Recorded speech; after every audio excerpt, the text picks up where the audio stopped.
Alright, hello everybody, welcome back to Caught in the Bloodweb. We're getting ready to hit up the Cursed Legacy chapter. It's the newest chapter in Dead by Daylight. It is a new chapter involving the, a chapter kind of really related to the spirit. The killer, the new guy, we're going to take a look here. His name is the Oni. He's like a shit brick house. Look at him, look at him. He's a beast. And you can see he's kind of going bloodlust right now on my screen.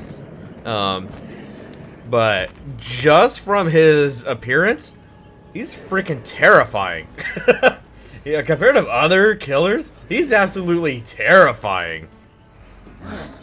Yeah, he's loud too. Yeah. And hear his yelling and carrying on across the map. Yeah. Very much like the Demogorgon. You know, you can hear his junk from far off. Yeah, just like what he's saying, the Demogorgon, where you could hear the roar, and they kept that going, and I kind of like that.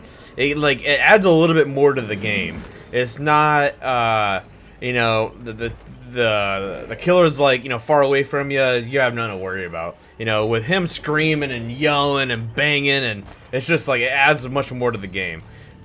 Just more to the ambience, whatever you want to say. It adds a little bit more, so. Okay, so to start off here, we're going to take a look at the killer, then we'll move on to the new survivor. So this chapter does introduce a new survivor as well. We're going to take a look at the new killer here. So I do kind of want to read the story to you guys, but it's pretty freaking long. I haven't read it yet, and neither has G, but it is supposed to be really good. I'm actually going to read it after this. I was going to read it to you guys, but it's like 5 long paragraphs to you, and I don't want to just waste your time, you know. Alright, yeah. as far as that goes, if you want it, I'll do a reading and send it to you in just a flat audio file if you wanted to add it to the episode video. Okay. Yeah, I actually think that'd be pretty good. Yeah, that'd actually be cool. Mr. G has a far better reading voice than I do, so we'll do that. I'll add that to the end of the footage, and we'll get that going. So let's move on to his power. So this is the you know, obviously what he can do in the game, and it's very. I don't want to say it's much different. See, that's not the response, but it's a blend of two, if you will. In my opinion, this power is a little bit of a little bit of Michael Myers, in a certain type of way, but also a whole lot of hillbilly, in a very certain way. So it's called Yamaoka's Wrath. See, that's where we're pulling in from the spirit. Spirit's name is Rin Yamaoka, so we know this is coming from, they're kind of related. But Yamaoka's Wrath is absorb blood orbs left from your injured foes. Press and hold the power button to absorb blood orbs in the environment, and fill your power gauge. When your power gauge is full, press and hold the active ability button to initiate Blood Fury. Once Blood Fury is activated, you have 2 different abilities. You have one called Demon Dash, and you have one called Demon Strike. Demon Dash is where kind of the ability comes into play, where you kind of just rev up your chainsaw and you just haul ass. His is more gradual. You start building into it until you finally hit your max speed and you're just hauling it. Demon Strike works in 3 different ways. While you're in Demon Dash, you can immediately come down with the I forget what it kind of is, but I'm just gonna say the his mace, his blunt weapon, comes down and you can hit them. It's a one shot. You also have just a quick swing, just really fast, no lunging at all. It's just for a quick hit. It's a one shot, and then he has a really long charged up lunge, and it's further than a normal basic attack lunge. But all these are insta hits. They're all insta shots. Now, another thing about this is it's not one hit and you're done. It's not like a chainsaw. It is like, what did we see the other day, G? It was like 40 hits as it's going down. It's like crazy. It's just like hit, and then he brings it back up and it's still more hits. So, if he gets a hit, you're gonna get 3 animations, which means if you're going, and I've done this myself, if there's a hook rescue in place, whereas a strong attack will typically hit, the rescuer, and then the guy getting rescued gets to leave, you're going to get them both. Yeah. Because of the swings, the 3 swings animations that you get, you're going to down both survivors. Yeah, there are multiple people there. Right, like in a way, you could almost act like this Bubba, right there. Now, Bubba is more horizontal; he's swinging all over the place, whereas the Oni's is straight in front of him. So you got to be kind of lined up with him, and you'll see a good example of that. I have a good clip of what we're talking about, and it's a pretty strong ability. This ability of his makes this killer a shit ton of fun. He's a lot of fun to play as. All right, so let's move on to the perks here. Zanshin Tactics. It's okay. I don't think it's that strong. It's basically windows of opportunity for a killer. And if you hit the guy, it just goes inactive. Right. Maybe as a first-time killer, you just kind of need this. Maybe just to kind of help. But I can definitely refer you to other perks. They're gonna help you out far more as a beginner than Zanshin Tactics. It's not a good perk. It's bad. I would never run this ever. Not unless I had to. Right. Right. What do you got? Anything to add to that? It's gonna be there for your followers to throw at you for a challenge. Yeah. Yeah. It's gonna be like, hey, try to use this. Try to use it like appropriately. It's just there's just not much to it. There's not much mind game.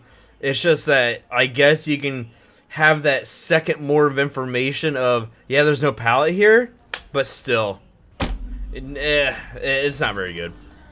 Okay, Blood Echo. Blood Echo is pretty good. Now, I have never been a big fan of hemorrhaging because all it does is just make you bleed more. But for the Oni, that's God. That's what he wants. He wants you to bleed a lot. This is a big deal for him. He wants you to bleed more, so his power gets up more. For him, it's how fast can I get my power to full charge so I can use it again. So here it's going to make you, all other survivors are hemorrhaged until they're healed, and then they get an exhaustion for 45 seconds. That's a pretty big deal. So a lot of the exhaustion perks already make you go down for 60 seconds. Some of them are less. But a free exhaustion on everyone else is a pretty big deal. That really helps you chase down people. So this perk, at first I was kind of like, it's okay. It's actually pretty good. It's actually pretty strong in the right hands. Now, I don't know if it's going to be great on every killer, so that's why I'm not saying it's great, but it's pretty good. I'm going to say it's pretty good. It works really well on the Oni, and it punishes players that don't heal. When you're wounded and don't heal against this killer, you are punished because you're leaving power-ups for him to rage more often. Yeah. And when you're bleeding even more often because you're hemorrhaged, that's going to make the game even more fun for you. Because you're going to have a screaming demon running at you constantly. Right. Plus, he gets to exhaust all the injured survivors as well. So I've seen this because my Oni is only level 20. I ran with because I didn't have a lot of good perks to choose from. I ran his perks quite a bit, and this was one of them. And I would find, so you down somebody, your rage, you come out of rage because you get a big rage penalty once you've picked up a downed survivor. So, because of this perk, by the time I would go where the other survivors were, there's just blood everywhere, and you're powered back up, ready to go again.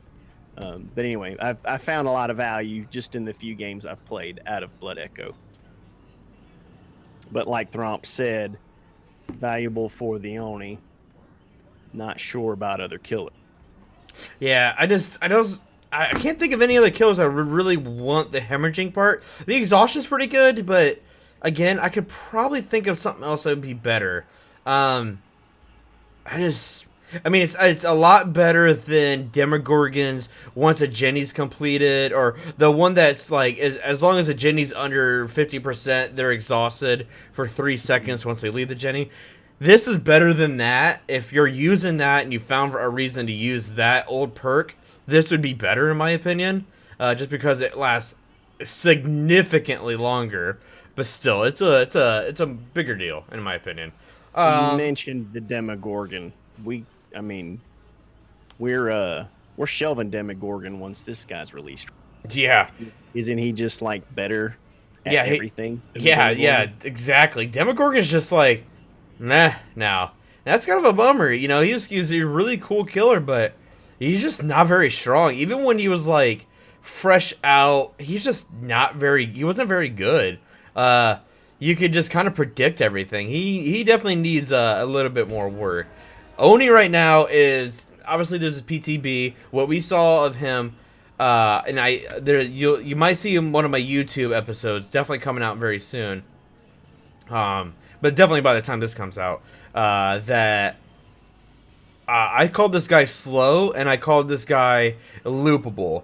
This guy, as of right now in the PTB, doesn't give a shit about your loops. He's gonna catch you. He's fast. He's very, very fast, and he breaks pallets quick as hell with his power, which you'll see. Okay, yeah, let's move on forward here. Let's go to this last one. Nemesis. Nemesis is, as in almost every killer that has came out, there's always one perk that's extremely good, and it's this one. This one actually broke another killer. The Legion. This comboed with the Legion actually is right now, in my opinion, broken. An actual broken killer. It causes significant damage, but let's go over it. So, you seek retribution on those who have wronged you. A survivor who blinds you or stuns you using a pallet or locker becomes your obsession. Anytime a new survivor becomes the obsession, they are afflicted by the oblivious status for 40 seconds. So that means you don't hear where they're coming, you have no terror radius, you have no indicators or anything, you have no red stain, it's just you see them, that's it. And their aura is shown to you for 4 seconds. So that helps the killer out even more. Obviously, the killer can only be obsessed. So here's why this is good. For this guy, he likes it, right? For every killer out there, it's really good if you combo this with play with your food. Now, it's hard to do, but it's a good combo if you can. Play with your food is that when you're in chase with your obsession and you leave him, you get a token that increases your movement speed by a certain percentage. At max percentage, or at max tokens, it's an extra 5%, I want to believe. That's actually really, really fast. That's a big difference. You're turning a killer who's already like Ghostface, Oni, they're already the fastest killer in the game. You give an extra 5% on top of that. It's a big deal. You're not going to be able to loot someone more than once. So there's a good combo, but it's kind of hard. You gotta be really smart because you're chasing this dude. He hits you with the pallet. He's your obsession. You leave him. You just dropped a potential chase to go find someone that you might not know where the other 3 are. You know, it's a big deal. It's hard to play, but if you can kind of get that type of build down, it's going to be really strong. Now, here's where it gets really, really, really strong. Nemesis with Michael Myers. Michael Myers has an add-on that lets him gain a significant amount of stalking from his obsession.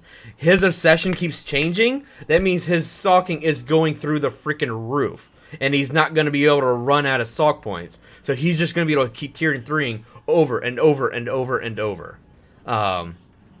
It's just going to be just really good. And then, do you have anything more before I go into the Legion thing? Nurse, what's up, buddy? Hello. So the big thing with Nemesis on the Oni is one strategy that you see after people have gotten a game or 2 on the killer is that they don't try to down people right away. They don't try to hit them, juice them, rage to down them. They figured out the best way to do it is to hit them once, take advantage of Nemesis by just trailing after them, because the survivor has to keep eyes on them, because they're not going to get, because they're oblivious, they're not going to get the chase and the heartbeat. So the survivor's not able to stop and heal, and you just follow them until you're fully ready to rage. Then you commit to downing them, hook them, and then you rage to your next target of opportunity. So it works. It works very well for the I'm ready. I got a full tank of gas and I'm ready to go after the next survivors. And it just plays in. It plays really well with his, I believe, intended gameplay.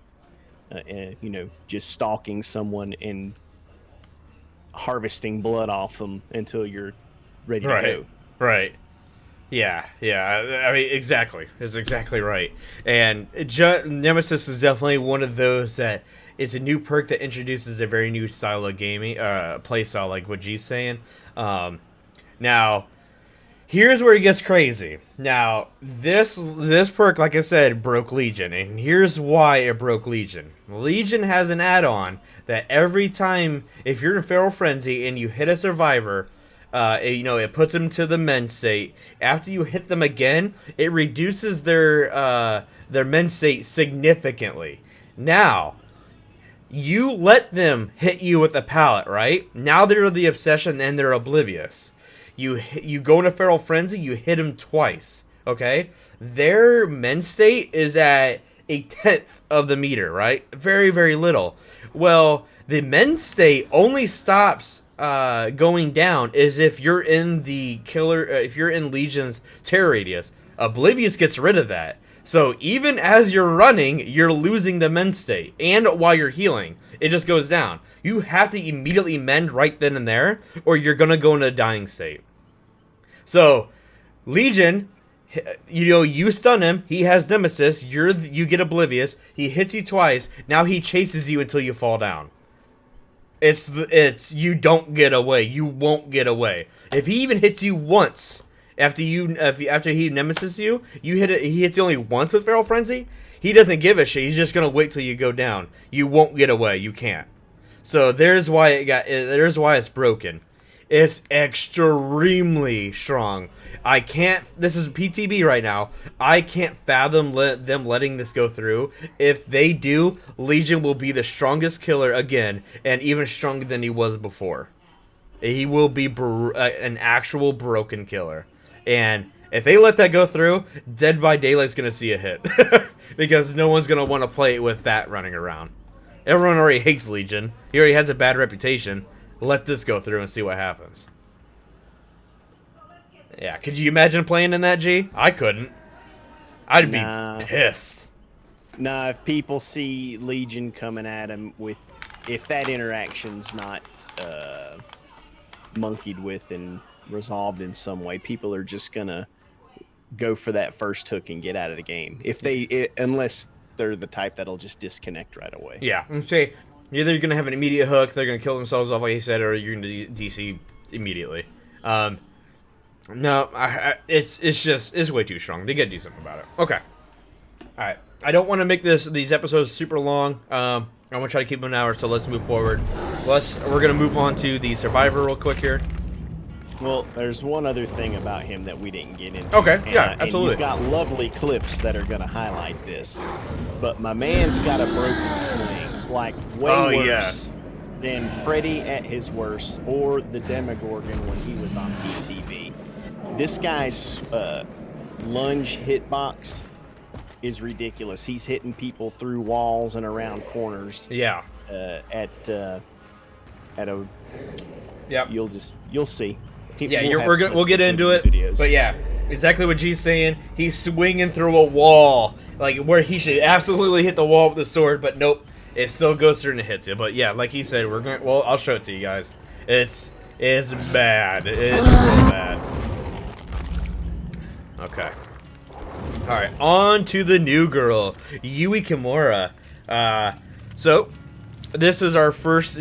Oh my gosh, she looks like she's like cross-eyed right there. That was weird. this is our first Japanese survivor. So yeah, super cool. A lot of people love her. I love her. I think she's really cool. She's gonna have a lot of cool skins coming out soon. Definitely keep an eye on that. If you guys want to see it, go to go to my Twitter and go to Mr. G's Twitter if you ever want to see like the latest stuff coming out. I posted what her new skins are gonna look like, and they're actually really good. I will be definitely getting one of them at least. So. Super cool girl, loves motorcycles. She's a little bit Tronny. Her stuff is always like kind of like lit up, you know. It's very futuristic, cyberpunk style. But she's really cool. Right now in the PTB, she's using Meg's voiceover lines. Hopefully that she gets her own. She better, otherwise that'd be very lazy. But she's cool. Her perks are pretty good. The first one is okay. It's meh. Actually, I'm not a big fan of it. It's just an Oni counter. That's all it is. It literally just counters the killer she came out with. Lucky Break activates anytime that you are injured. You won't leave blood trails for a total of 120 seconds. Once it's over, it's permanently deactivated for the rest of the trial. Like I said, it is such a hard counter to Oni. But that's it. Nothing else. I guess anyone else who's running Bloodhound who really wants to pay attention to blood trails, which the only person I can even think of would be Spirit running her father's glasses, where while she's in Haunted, her haunting, she can see blood trails, and you run that with Bloodhound, it's very bright. This would counter Lucky Break, or Lucky Break would counter that too, but that's too extremely... like, you know, circumstances. How many killers are out now? I mean, yeah, this will be really good for 2 weeks while Oni's super fresh and everyone's playing him. After that, this will be one of the most worthless perks in the game. This will be never used unless they do something later with blood trails. Yeah. What did you... right? I mean, am I wrong here? Is there anything good about this thing? I think it's terrible. Yeah. Even at rank 3, it's, what, 180 seconds? I think it's 180 seconds. It might be less, because it's 120... Oh, yeah, I see what you're saying. Yeah, 180, I think you're right. Yeah. But it's not a very impressive one. I mean, if the Oni nicks you and he sees you're not leaving droplets, he's just going to commit to downing you and moving on. He's just going to be like, I guess I'll just outplay you like an M1 killer anyways, instead of worrying about trying to suck up the blood. Oh, well. Oh, and we'll get into this. I'll show you guys later. The Oni gets blood charges from just hitting you. Like, two hits, he's at full charge. He doesn't even really give a shit about the blood bombs. Like, the blood balls. You do get passive blood droplets. Yeah. Like, just hitting, you get it. Yeah. Yeah. So, okay. Yep. Yeah. Me and G agree. This is terrible. It's not a very good one. All right. Any means necessary. This is a cool one. This is a fun one. I don't know if it's going to be like God tier. Everyone's going to be running it. A lot of people are calling it a meme build, but I think it's actually a little bit more than that. Now, I've been seeing a lot of people think it's overpowered, which I don't agree at all. The most I've used this is twice in one game. Press and hold the active button, which is E for me, for 3 seconds while standing next to a drop pallet and reset it to its upright position. Any mean necessary has a cooldown 160, 140, and 120. So at level 3, you got a 2-minute ride. Not bad. But yeah, it's actually kind of fun. You'll see your friend getting chased. You're on a Jenny. They throw down the pallet. They run away. The killer doesn't break the pallet. They chase after the killer. You're like, screw it. I'm just gonna go run over there, reset it real quick. Now that the killer comes to you while you're on the Jenny, you have another fresh pallet again. It can actually really help you. I don't know. Like I said, I don't think it's the best shit ever. You know, I'm running it because I think it's kind of fun to use, and it's just really interesting. I kind of find myself using 3 perks constantly, and then always having a 4th to kind of have fun and rotate through. This is going to be one that I'm going to be using quite a bit. It'll definitely do 2 things.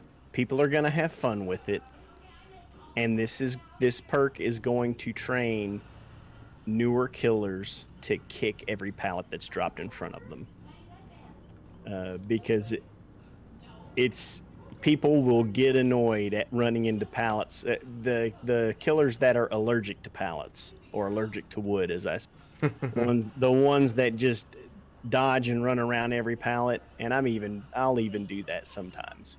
Yeah. But it's going to retrain killers to I will stop and kick every pallet because I'm not gonna go through this again. Yeah. You leave in a pallet that you could potentially get lifted back up. You're just adding another 15 seconds to a looping fight. Or, I mean, you like the only other way you're going to be able to handle this is by just brute forcing every loop, never pausing, never respecting it, always brute force it.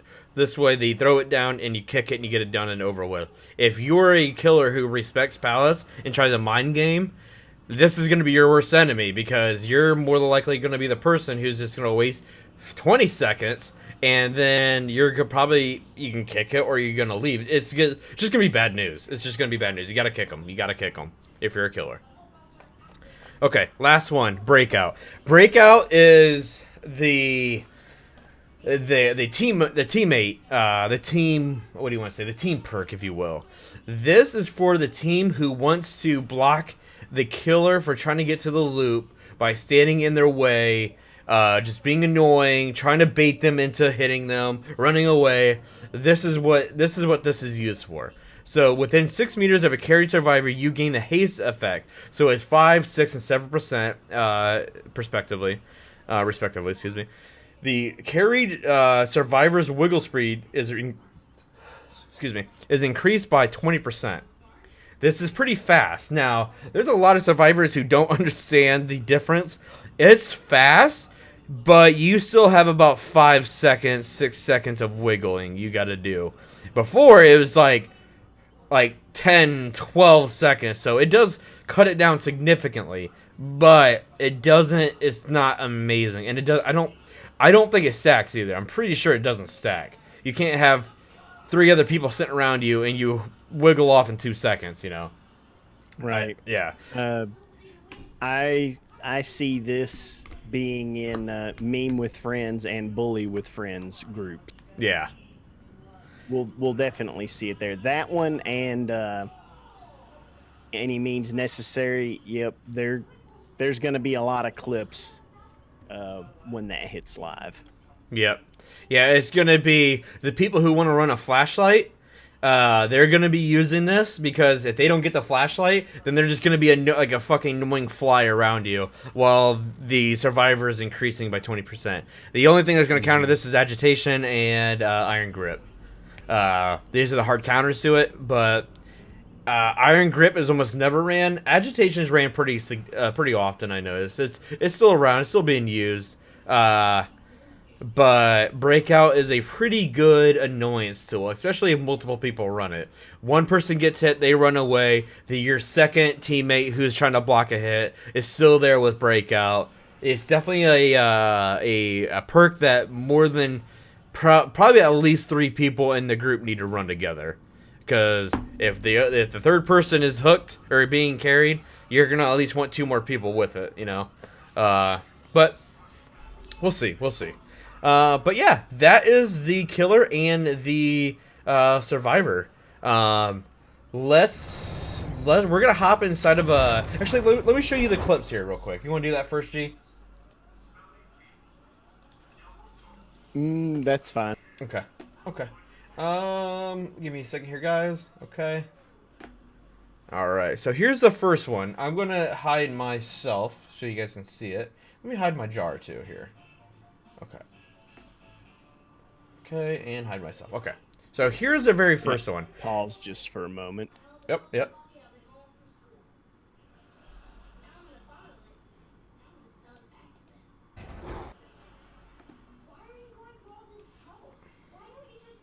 All right, ready to roll. Okay. So in this clip, what we're looking at is me as the Oni.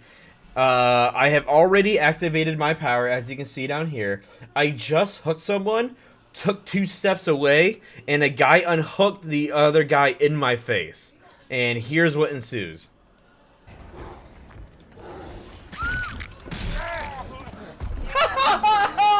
Oh! Well, this game that ability gives 2 shits less about your fucking borrow time. Yeah, there you go. So, what I was talking about before, how it's going hit every time it's going down. It's not you bump into it, you got hit, right? Like, that's not it. What happened here is that the first person got hit. The guy had borrowed time. Now, borrowed time normally, like if I was Bubba or if I was Hillbilly and I chainsawed you, you still could get away, and you just run. This allows you to immediately get hit, but he's immediately getting hit again right after, and he went down because of it. So here's a perfect example where you don't want to bunch up, and me and G actually learned the hard way. We both bunched up accidentally. We both got caught up at a school bus, and we both got hit. It's actually kind of my fault because I sandbagged him on accident. I was trying to run away. But you saw it there. It's just hit. You take down 2 people. Doesn't give a shit about borrow time. Now, is this going to stay into the game? I'm actually curious if it will. I don't know if it will. I don't know if that was meant to be like that. But that being said, this is going to be the first killer that has it, so I could kind of see that. They're trying to introduce something new. You want to stay away from the Oni. He's fucking terrifying. But again, what G said is after I... Sorry. I laugh off. See? Oni throws it down 3 times. You can't change that. You can't alter it after you hit. But you can spin around, charge, do whatever you need to. But it will be 3 consecutive hits in the way. So if they're silly enough to run into while you're doing that, they're going to take a hit and they're going to go down immediately. Doesn't matter what state you are, apparently. It does not give a shit at all. Okay. Alright, so let's take a look at here. Let me get this next one ready. Okay. Here is the next clip. So here what we're looking at is his abilities. His charging and his hits. 1 hit. Now look at here, let me back this up just a tad bit. Now, okay, look at where my meter is down here, right? A little filled, okay? Halfway filled, 1 hit, okay? Now she screws up. Okay. Now she got hit. Since she went down, it actually doesn't count. I think you have to be a healthy person, but boom, another hit, I'm full. So it's not actually 2 hits, like, per se. It's 2 fresh, healthy hits. But here I'm just baiting out the survivor because I knew he was there. I knew you'd do it. I'm gonna make you throw down that pallet. See how fast I am? That was a half a loop. That was 1 loop, and I already hit him.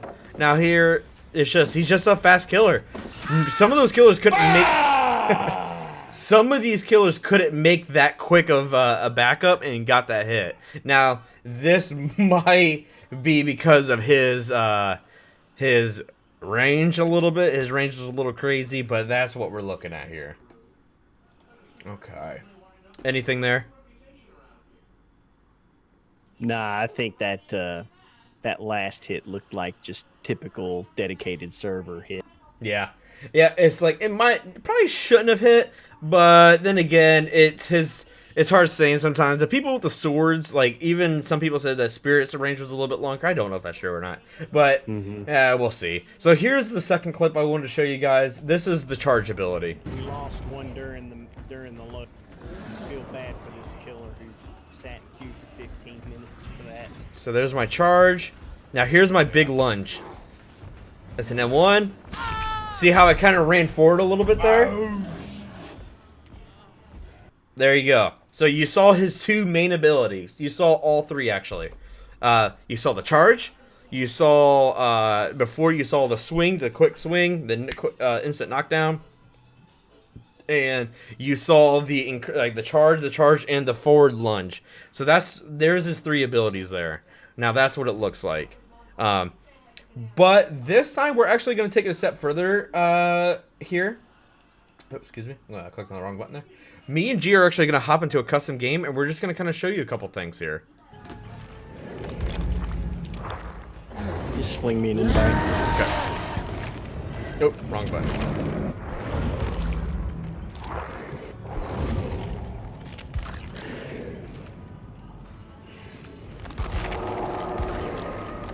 And we're going to go show you the new map as well. Should be at the end, right?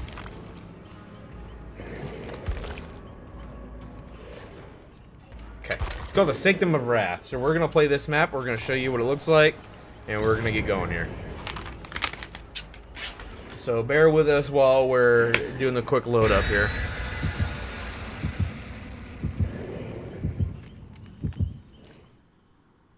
Now, I like the original. I didn't notice my little dancer was over there, guys. I liked Yamamoka Estate. A lot of people didn't like it, but it was actually kind of survivor friendly. Mostly, it was actually not so much killer friendly. You could hide in like the nook and crannies that they could never see you. But it was pretty easily to get yourself 3-gen'd because a lot of noob survivors don't know that, you know, they just stick to one side, do all the jennies they can see. Next thing you know, all the jennies are on one side. This one's pretty easy to do that because it's just a big rectangle. Okay. So, this looks like Yamamoka's Estate, right? You're like, what is the difference? It looks just like it. So, instead of it being the house on one end, this big area is right in the middle. And there's a jenny up here. There is a giant, like, just giant fortress, a ziggurat right in the middle. Where you at?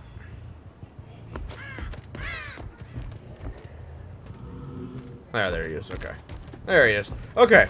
So, one interesting thing is, see these little totem heads? I showed this to a buddy of mine, and they freak the fuck out. They do the crying angels or whatever it is. You look away. The weeping angels. The weeping angels. Yeah, yeah, there it is. You look away, they're staring right at you. And supposedly, you can actually kind of catch them turning. But, okay. So, yep. So there's a lot of drop-offs here, a lot of Wii's to hide in, you know, just like normal Yamamoka. It's just, the biggest thing I noticed about this map, though, is that there's just not many pallets, I noticed. There's a lot of dead areas, like, you know, you're running, okay, no pallet, no pallet, no pallet, no pallet, you know, no pallet, you know, no pallet, no pallet, no pallet, you're gonna get down right there. You have to run to jungle gyms. It's so hard to find anything else. Yeah, look at this area. The ziggurat is actually very nice with the current version of balanced landing, but once it gets nerfed, it won't be as tasty. Yeah. It'll still be nice, but you won't be constant looping like you can. Right. We will be going over the new patch changes on patch day when it comes out. We're just covering the chapter today, but we will be. There is a nerf coming to the game, to balance landing, excuse me, and a couple other things, but we'll cover that on patch day. There'll be another caught in the Bloodweb for that. Okay, so yeah, let's show this guy's ability here. Okay, so we can see that she's over here. Now, here's the thing. See, there's the blood droplets. She's on the other side of this rock, right? There's a lot of add-ons that increase the range and stuff like that, but you can see on the other side of this rock, I know where the blood is. Now, like, instead of chasing the scratch marks, let's say if I leave real quick, right? Well, see, I can follow these. Like, let's say these scratch marks aren't here, right? I can follow these. These last forever. Now, I'm going to show you, here is the ability. Takes a little bit of charge going, and then a little bit for the charge. Now here's a big thing. Did you notice that? Look, bumping into stuff. Not a Bubba, not a chainsaw thing. I can bump into stuff. Hell, I can fucking sit here like this. I can sit against a rock and I'll still be okay. You'll just eventually just burn through it. But yeah, so then, like I said, you can have your one-shot ability. Like this. Like that. Boom. One hit. Really quick. You can do another one. Like that. That's still a one hit. You can have your lunge. So there's your lunge. Now, you can't hold it and just wait. You can't do it forever and then just wait and then release it when you want to. It's... You have a certain amount of time before it'll throw. So here we can see where he's at. Now this is kind of strong in my opinion. I don't even need the scratch marks, and I can just follow him through his blood. Yep, The follow blood the balls. blood. Yeah, pretty strong.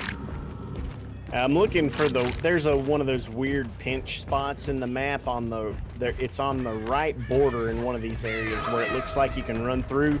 But Yeah. you can't.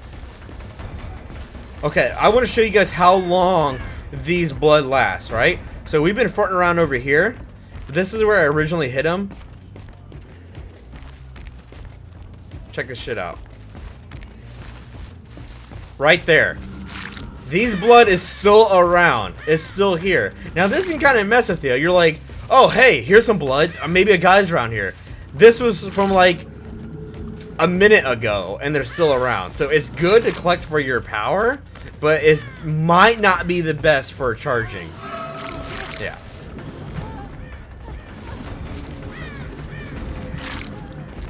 Now, that's really just about it. I mean, do you have, are you running her ability? Her pallet ability? Her pallet, yeah. Yeah, okay. So, he can throw this down. I get hit. She picks it back up. There you go. She picks it back up. And you can get a double stun if the killer doesn't immediately go for the break after it's thrown down. If they stand there and just look at you for a second, you can pick it up in front. Yeah. Yeah, you can almost like double hit him a little bit. It's kind of crazy. Yeah. Yep. So. All right, now show them that. I think you could. No, not that. I was gonna say try the swing because his. Oh yes, yes. His, Yeah, let's do that. Heavy swings are busted. Yeah. Let me show you how quick this is. So, let's say I'm in a chase, right? Look how long I have to charge this up for. That was like a quarter of a kicking. That was so fast. Just here, and it's done. Let's see if we can find another one here. Yeah, here's another one. No, it must suck. Okay. Yeah, I want to show you guys again here. Just. I don't charge that up at all, and it's done. Mine is all. It sounded like he swung twice. Did it? Yeah, I'll see you again. One more time. Oh yeah, I hear it going. He's just getting pissy. Okay. Now, my. I don't know. I would have to show you here. I'll just pull up the Mori on a video.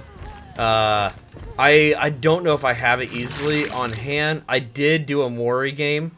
Let me see if I can find it really fast here, guys. Okay, so here is the Mori, guys. Very cool. Very cool Mori. Just collecting songs. That's alright.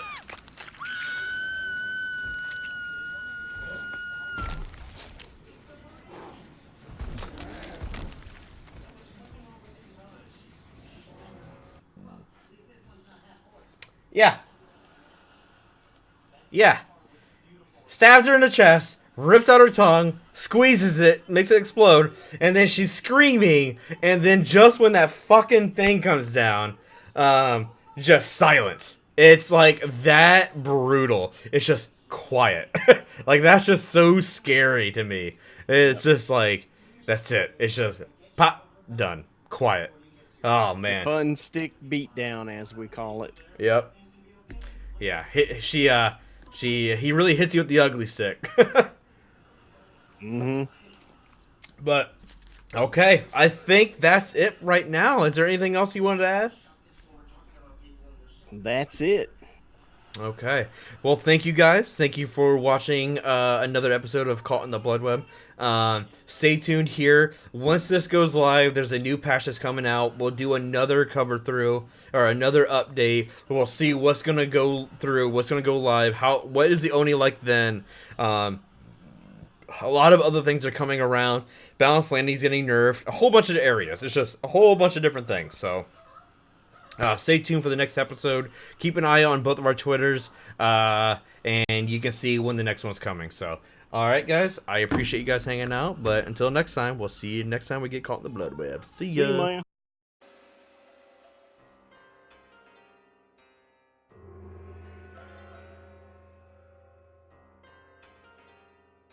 Honoring his family name was never enough for Kazan Yamoka. He wanted to surpass his father's reputation and end what he saw as the thinning of samurai culture, with farmers often posing as samurai. His father tried to turn Kazan's attention to more noble pursuits, but Kazan refused to heed his advice. And borrowing his father's katana, he embarked on a dark pilgrimage to prove his worth and rid Japan of impostors. Ignoring the code that had been taught to him, Kazan killed impostors in the hills and the valleys, on the beaches and in the woodland. The killings were brutal, cruel, and morbid. He humiliated farmers and warriors alike, yanking off their top knots and stripping them of their armor. His rage, bloodlust, and perverse sense of honor knew no bounds. Monks believed he was possessed by something dark and otherworldly, and cursed him, while a noble lord began to call him Oni Yamoka, the rageful samurai, an insult both to Kazan and his family. Determined to redeem his family's name, Kazan now butchered anyone who dared call him Oni Yamoka. The insult confused him. He had defeated the best, and he had purified the samurai class by ridding the land of impostors. How could anyone refer to him as an ogre? Had it been because he had marched onto a battlefield to cut down the fiercest warriors? Had it been because he had taken a kanabo and dashed hundreds of skulls with it? Or had it been because of his need to secure a trophy from his victims? It didn't matter. Being called an ogre was more than he could bear, and an ominous voice in his head urged him to strike down the lord who had desecrated his name. As Kazan made for the lord's town, he suddenly found himself face to face with a samurai standing on a dirt road, blocking his way. Kazan readied his kanabo. Without a word, the samurai attacked and quickly secured the upper hand, but he hesitated. With a devastating blow, Kazan crushed the samurai's head and cracked his helmet. As Kazan approached the fallen samurai, he saw his father's face and staggered back to his haunches. His father stared at Kazan with mingled shame and regret as he issued his last breath. Kazan closed his eyes and screamed in agony until he could scream no more. When he opened his eyes again, his father was gone. Not only had he killed his father, but he had allowed thieves to steal his body for armor. Bitter, lost, and disillusioned, Kazan roamed the land aimlessly with his father's voice rattling in his head, taunting him, reminding him of his failures, sending him into fits of uncontrollable black rage. One day, walking in the woods, Kazan happened upon an Oni statue. He stopped and stood, motionless, for a long moment. The weathered and overgrown statue seemed to be ridiculing him, accusing him of being the imposter samurai he had so desperately sought to destroy. Kazan shook the laughing voice out of his head and half remembered the lord who had ridiculed him as Oni Yamoka. With renewed anger, Kazan journeyed to a town high up in the snowy mountains where the Lord resided. A dozen samurai met Kazan at the gates of the town. A dozen samurai fell to his kanabo. His speed and strength were unmatched. His rage was incomprehensible. Covered in blood and gore, Kazan battled through the town and soon found the Lord hiding in a villa. He dragged him out of a cabinet, sliced his tendons to immobilize him, and watched him beg and squirm like a dog. Without hesitation, he thrust his fist into the Lord's mouth and yanked out the wicked tongue that had desecrated his name.